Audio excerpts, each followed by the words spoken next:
Sagittarius.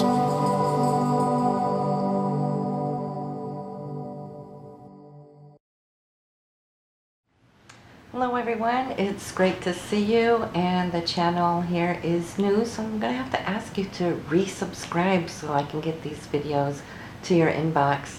And before we start the forecast, let me just update you that your monthly recorded audio scopes are up, and also your daily scopes. And thank you for all the great feedback on that. It is for a limited time free for you to go listen every single day. So just go to the website here and you can see what is up on a daily basis. Let's go to your forecasts. Hello Sagittarius, this is your November forecast for 2013, and it's good to see you as always. Now this month for you is like a finalization of the whole entire year. The Sun, the new moon, Mercury is in your 12th house. That means that anything you started here last year, you're kind of like wrapping it up, okay? So November is going to be for you a little bit more like wanting to pull in, wanting to reflect, wanting to think, want to fine-tune with spirit as you reevaluate the journey that you've been on, and have time to yourself to kind of envision where it is you're wanting to head. So it's like a preparatory stage for you, as everything now is in the 12th house, kind of like behind the veil, but there's still a lot going on within. And why? Well, you go deep when you're in this space here, Sagittarius. Since it's cruising through the sign of Scorpio, that always makes things more deep, more intense, more intimate. And this is you intimate with spirit, intimate with soul and soul purpose. So you're going to be finding a whole lot more that I feel has a spiritual connection for you, reaching out to those realms and fine-tuning, listening in more to spirit. And the new moon here this month is going to be very powerful because it's an eclipse new moon, and that has the punch of like 3 new moons all in one. And for you in this area to have that new moon, you know how we always place our intentions.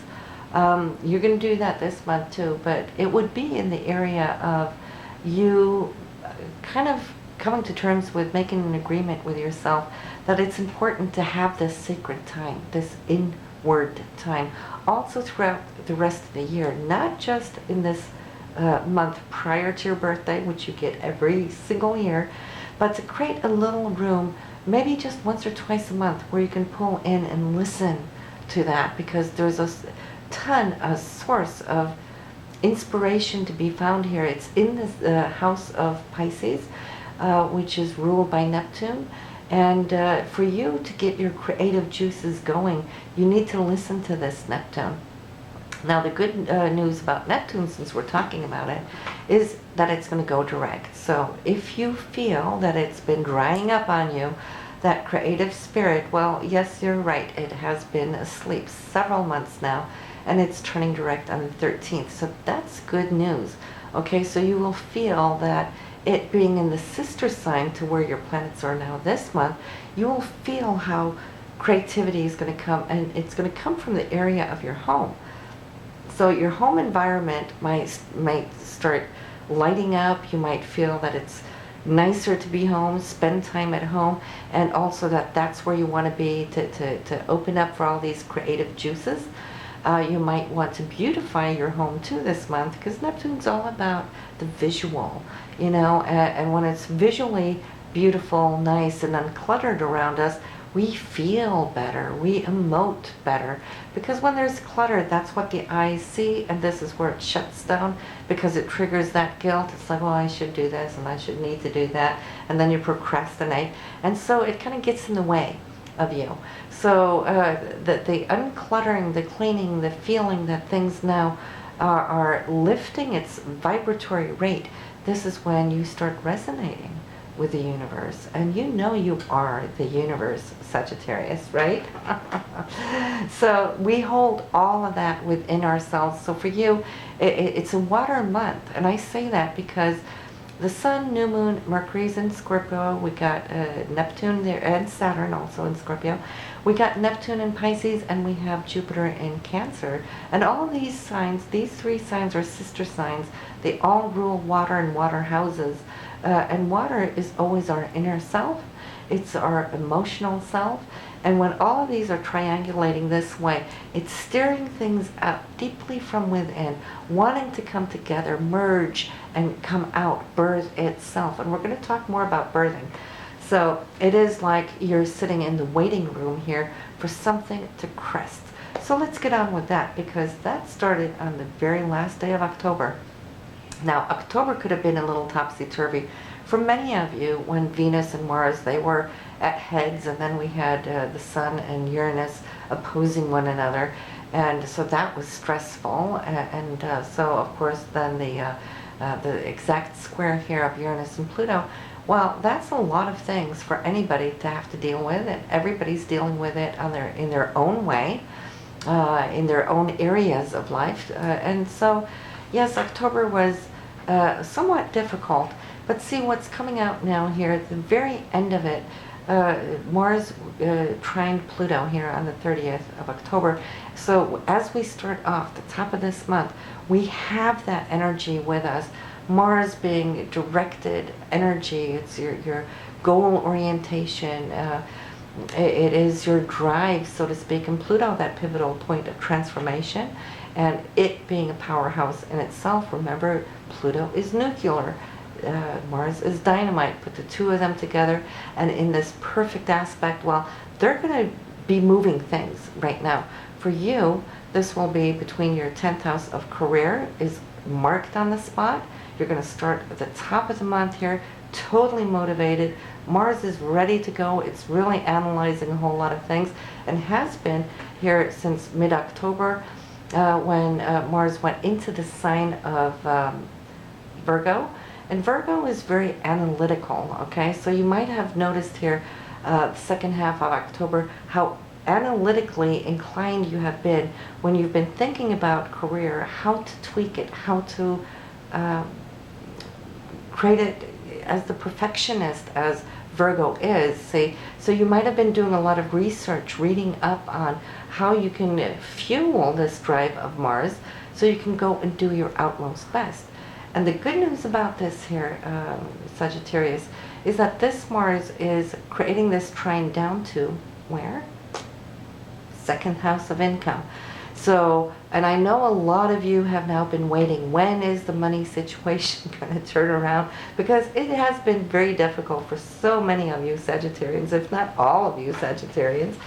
And we need Mars to pump that fuel, to ignite it. And then Pluto will awaken. So when we have these two forces, we're looking at career, we're looking at money, we're looking at money, income sources. Pluto can be mega. Pluto is really a force to be reckoned with. And this is what the universe knows that you have been waiting for. It transforms, so something died out. You know, it's like income stream or whatever. Something died out, even though you've tried so hard to get above and beyond, you know, and get that primed yourself. But it's not just always enough. It needs a fuse, and the fuse is Mars there. So some of you, the good news for you right now is that you can start seeing that something can come together for you, and it is, I'd like to say, not just your career, but where will it also come from? Because see, let's talk a little bit about that Uranus and Pluto square. It has been square, on and off. It's been moving back and forth, and it still will for some time. But see, Uranus is your point of originality. Uranus is squeezing Pluto, and your Pluto's in your finances. So this is why things have been so hard for you, you know, and created a lot of anxiety for many of you, because it's like when something is cresting and something is being so pushed like this, well, then you don't have control, or there's a feeling, a sense of not having any control, and of course that brings anxiety. However, though, it's like Uranus will separate, divorce itself from anything which no longer works, okay? So it removes things, and yes, some of you saw that it removed your money altogether, you know, and what's that all about? Because money is, you know, your security, it's your roots, it's your grounding. So you have been tested, but the universe is testing the very fabric of what you've made for.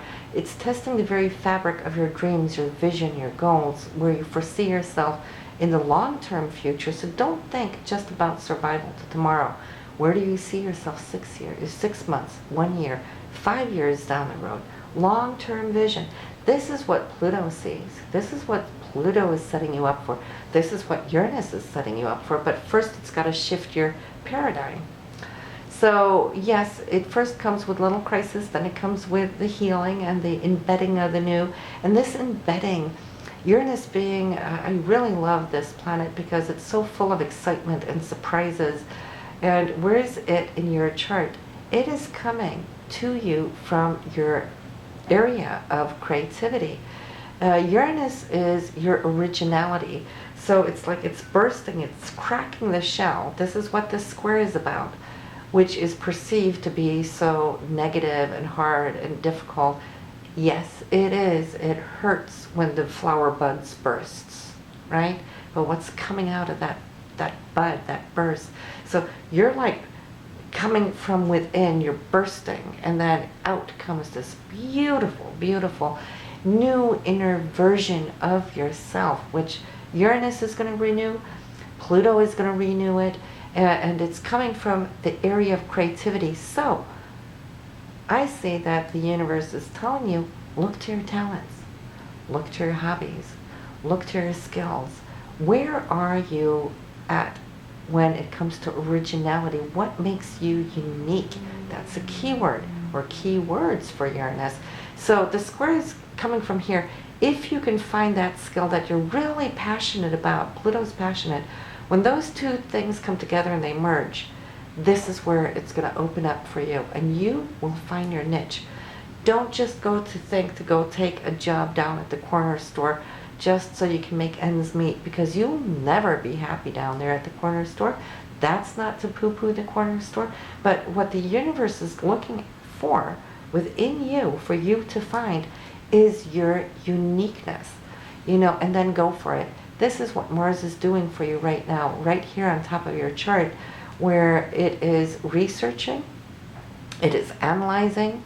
It's like your brain is an ongoing, never-ending computer, computing all the necessaries so that you can start. So top of the month, tons of energy, Mercury, communication, Mars is here together, so communication and action, they are harmonized. The Sun and Pluto, the Sun being you, Pluto transformation, they are working together. Mercury and Pluto, communication and the point of transformation, working together. November 1st, mark it on your calendar. It's like this crescendo of rising energy. It's like Kundalini rising. And then this awareness of your higher senses opening up. And then the Sun coming in on the 3rd here, kicking, fueling that engine of Mars. And that is what is going to crest down to Pluto. So, it's going to be a great month. At least you're going to see action. And then all this inner thinking that you have here in your 12th house of creativity and listening to your own higher guidance or that of your guides coming through you. Well, Jupiter here is going to help you. It's going to help you because the 8th house is other people's money, or the money you have jointly with either a partner or a spouse, or it could be bankers or investors. It's also royalties, commissions. Now, Jupiter is so perfectly attuned here to your Sun. That's to you. From this area, you can find money. You can find funding. You can find grants. You can find a loan. Whatever it is you need to fuel this new venture. And I'd like to say it as a venture, not necessarily just finding a job by employment, which you could, and that would be good. But for those of you starting out here on your own, this is where Jupiter definitely can come in. And I'd like to say prior to the 8th, because then Jupiter is going to go retrograde. So if you are seeking grants or money or loans or some kind of support, and you're listening to this on the October side, use Jupiter now while you can before she goes to sleep on the 8th. Now, anything initiated prior to the 8th, that's good. It's perfect. Even though that you won't hear back, that doesn't matter. Jupiter's going to be sleeping for another 4 or 5 months, so it'll be like late winter. That doesn't mean you have to wait that long to get any good news back, but you want to start whatever grant or contract or loan process not in the retrograde. So after the 8th, you lower your chances of getting it. If you get it in before the 8th, so doesn't matter how long it's going to take before you hear back because you initiated it earlier, before. So then we have the 7th and the 8th. Venus and Neptune. Neptune is your source of inspiration. It's your muse. It's your creativity. It's also the ideal, and especially when it comes in here with Venus, which is love. This could be a very romantic date. For you, this will be between your 3rd house, your 3rd and your second and your 4th house. So money may come together for you, or you might have some inspiration. Neptune downloads inspiration. You might have a vision of how you can create more money or attract more money. Mercury's there on the 8th, the next day, coming in and communicating the very same thing, that vision that you had the day before. So you have support in this. And then here comes Mars. Mars beautifully aligned to Saturn. This is on the 9th. So I see it like boom, boom, boom, boom, here all through that first week. Into the first 10 to 12 days of November is going to be excellent, excellent for you, especially because here on the 12th, we have the luckiest day of the month. This is when the Sun and Jupiter come together in a beautiful trine. So, you know, good news, great luck on this day. Now, Neptune is going to go direct. This is your source of inspiration. Like I said, on the 13th, she's going to wake up after being asleep for many, many months. So you'll start feeling how this awakening in your 4th house, the home, is going to come alive. Then we're going to be a little tested on the 14th. This is when Uranus and Venus are going to have a square. And you know that Uranus is already square Pluto. And Venus is going to be there conjunct Pluto on this day, so it's going to be squared there by Uranus. And this is between your 5th house and your 2nd house, so there might be something coming to the table on this day. However, though, Venus is also receiving a trine from Jupiter on the very same day, so it can still all be good, okay? So just trust it. Not Venus. No, I'm sorry. They're opposite here on the 19th, excuse me. But even though Jupiter is retrograde, it doesn't really matter because she's still generous even in her retrograde situation. And Venus is money, so it's between your 8th and your 2nd house. So you might hear something there, good news. Just like on the 12th, you might get something if you have sent in any applications. We also have a beautiful alignment here, communication, and this is going to be with Venus on the 27th. Great time to share emotions for you. Also, I'm seeing how, again, Venus now being in your 2nd house. So yes, it is emotions, it is values, it is money, it is self-esteem as well, and the way that you feel about yourself. And this communication may as well be with others, you know, talking about spirit and also spiritual values, because it's from the 12th house to the 2nd. So it might be spiritual values as opposed to material values, and it can be a blend of how to blend these together in a perfect harmony. Then it's more like humanitarian. The 12th house is always like humanitarian. It's like paying it forward. So there might be a generous spirit upon you here on this day where you just feel like giving and sharing. Now, Mercury's retrograde to the 11th, Sagittarius, so no signing any documents, you know, until after that. And if you can prolong it another week, 2 weeks is even better, well, that's good. Now, your Mercury retrograde is in the 12th house, and that has to do with, like I said, behind the veils. It's that inner self chatting. So you might revisit a whole lot of unfinished business. It's also the house of karma, and you might feel it very deeply because it's in the sign of Scorpio. So you might be revisiting issues from the past here, and what you want to do is just heed the signals and the signs, take it seriously, and ask yourself what you can do to either surrender some things and then let them go, or what can you do to change them, alter them, so that you can be free of it? You know, because now these planets are going to be going down over your horizon. It's going to take a whole new round around your chart.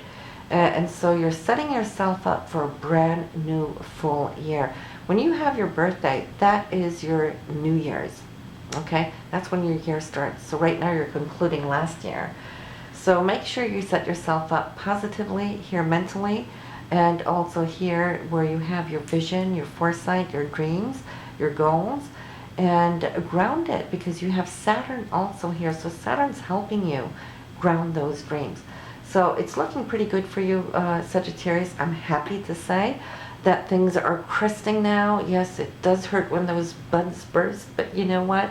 It's so beautiful when it does. So go with that, and I will see you next month. But before you go, listen to your moon and rising sign. And hey, listen, don't forget to subscribe, just so I get you back on the subscribers list as you were, so I can continue to send you the videos to your inbox, okay? Good seeing you, and I will see you next month. Bye now. Okay, so let me walk you through how you're going to find your daily scopes and how to listen to them, download them. It's actually very simple. You go up here to the address bar and you type in zeitgeist.com. That is the home page. When it comes up, you go to your daily scopes right there, and you'll see you have your daily scopes right here. Now the ones that are activated, you will see that they are a little darker here in pink, and I add in as we go along. And these are free. It's a promotion until November 15th. So what you want to do, say you want to go to the 12th, well, you click on the 12th here on this page, and up comes here, and you will see on the right hand side the daily scopes right here. And you just go to your free download now, and you can check out other dates too. If you want to go back in time, and if something special happened, well, go check that out, you know, and see what happened that day. But say you want to download here October 11th, you go to free download. It will take you right here. You put in your email address. I'll put mine here. You go submit. And here is your daily scope right here. It'll say download, and it will download directly to you. You open up with your default player. I have Windows Media Player. Click OK. Up comes your file, and you will be able to listen to it immediately. It's just waiting here as it's uploading that file. And why is it taking a little bit? Let me just do that again. Open. There we go.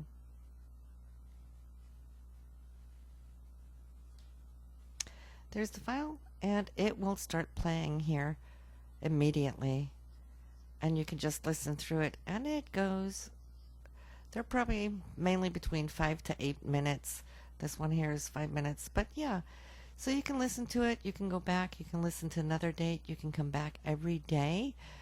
It is a free thing for right now, and if you would like to share this with your friends, go ahead and send them this link that I have here on Daily Scopes.